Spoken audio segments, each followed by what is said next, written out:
সুপ্রিয় শিক্ষার্থীরা, আশা করি তোমরা সকলেই ভালো আছো। আমরা আজকে বঙ্কিমচন্দ্র চট্টোপাধ্যায়ের বাঙালির নব্য লেখক দিগের প্রতি এই প্রবন্ধটি পাঠ করব।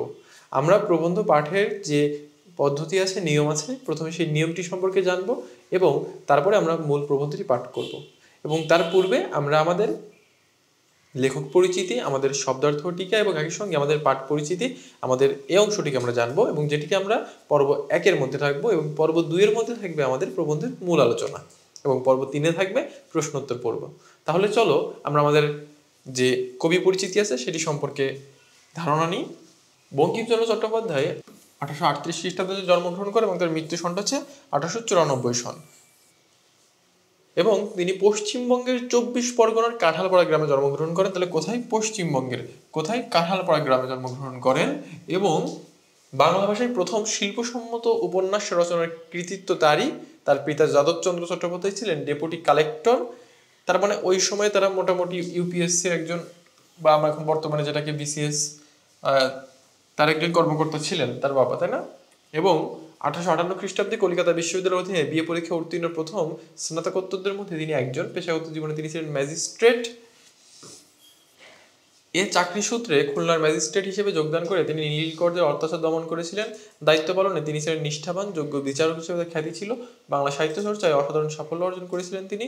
উপন্যাস ও প্রবন্ধ রচনার বাইরে বঙ্গদর্শন পত্রিকা সম্পাদন ও প্রকাশ তার অন্যতম কীর্তি। এখানে বঙ্গদর্শন, এই প্রশ্নটা জ্ঞানমূলক খুব আসে এবং একই সঙ্গে এমসিকিউতেও আসে যে বঙ্গদর্শন পত্রিকার সম্পাদক কে ছিলেন? বঙ্কিমচন্দ্র চট্টোপাধ্যায়। কত? 1872।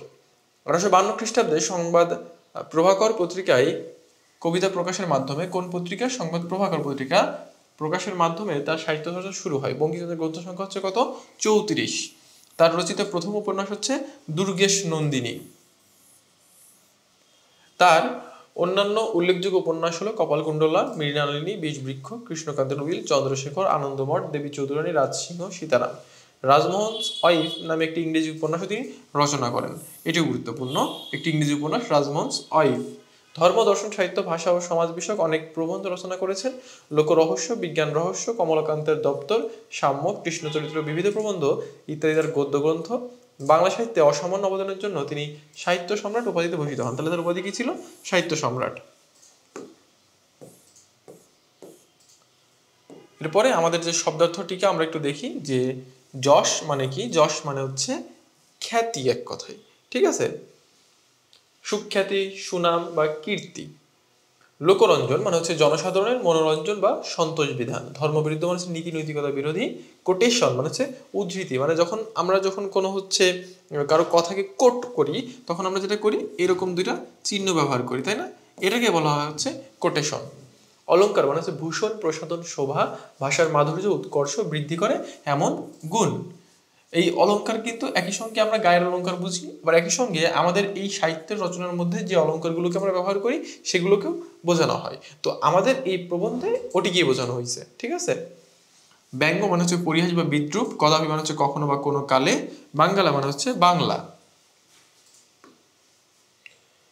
এরপরে দেখো যে বাংলা 19 শতকে বঙ্কিমচন্দ্রের কালে বাংলাকে বাঙ্গালা বলে লেখা হতো। শব্দটি পরিবর্তন হয়েছে, যে বাঙ্গালা থেকে বাংলা, তা থেকে বাংলা। এখন আমরা এই বানানটি লিখে থাকি। এখন আমাদের পাঠ পরিচিতি অংশ। বঙ্কিমচন্দ্র চট্টোপাধ্যায় 19 শতকে বাংলার অন্যতম শ্রেষ্ঠ লেখক হিসেবে পরিচিত। বাংলার নব্য লেখক দিগের প্রতি নিবেদন রচনাটি প্রথম প্রকাশিত হয় প্রচার পত্রিকায়। কোন পত্রিকায়? প্রচার পত্রিকায়। কত সালে?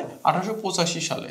পরে এটি তার বিবিধ প্রবন্ধ, এটি তার একটি প্রবন্ধ গ্রন্থের নাম, ঠিক আছে, যেটিকে বলা হয়েছে বিবিধ প্রবন্ধ। এখানে অনেকগুলো প্রবন্ধ এখানে সংকলিত আছে। সাধুরীতিতে লেখা এই প্রবন্ধটি আকারে ছোট হলেও চিন্তার মৌলিকত্বে অসাধারণ। তাহলে কোন রীতিতে লেখা? সাধুরীতিতে লেখা।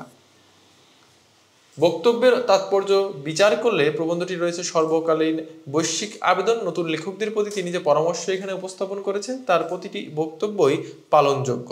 খ্যাতি বা অর্থের উদ্দেশ্য লেখা নাই, লিখতে হবে মানুষের কল্যাণ সাধন কিংবা সৌন্দর্য সৃষ্টির অভিপ্রায়ে।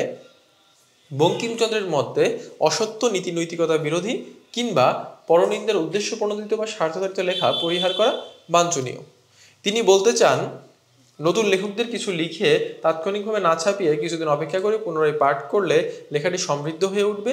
যার যে বিষয় নিন্দনীয় বলে মনে করেছেন, অনুকরণ বৃত্তিকেও দূষণীয় বলেছেন, অনাবশ্যকভাবে লেখার ষষ্ঠ বৃদ্ধি বা পরিহাস করার চেষ্টাও তার কাছে কাম্য নয়। সারলোকেই তিনি সকল অলঙ্কারের মধ্যে শ্রেষ্ঠ অলঙ্কার বলেছেন।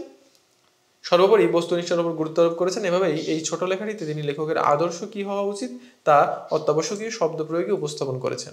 নবীন লেখকরা বঙ্কিমচন্দ্রের পরামর্শ মান্য করলে লেখক ও পাঠক সমাজ নিশ্চিতভাবে উপকৃত হবেন, আমাদের মননশীল ও সৃজনশীল জগৎ সমৃদ্ধ থেকে সমৃদ্ধতর হবে। তাই এই হচ্ছে আমাদের এই প্রবন্ধের মূল কথা, যেটি আমাদের বঙ্কিমচন্দ্র তার এই প্রবন্ধের মধ্যে লেখকদের উদ্দেশ্য করে একটা দিক নির্দেশনামূলক প্রবন্ধ রচনা করেছেন।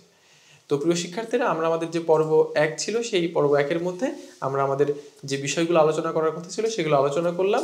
পর্ব 2-এ তোমাদের সঙ্গে দেখা হবে। সে পর্যন্ত সকলেই ভালো থাকবে।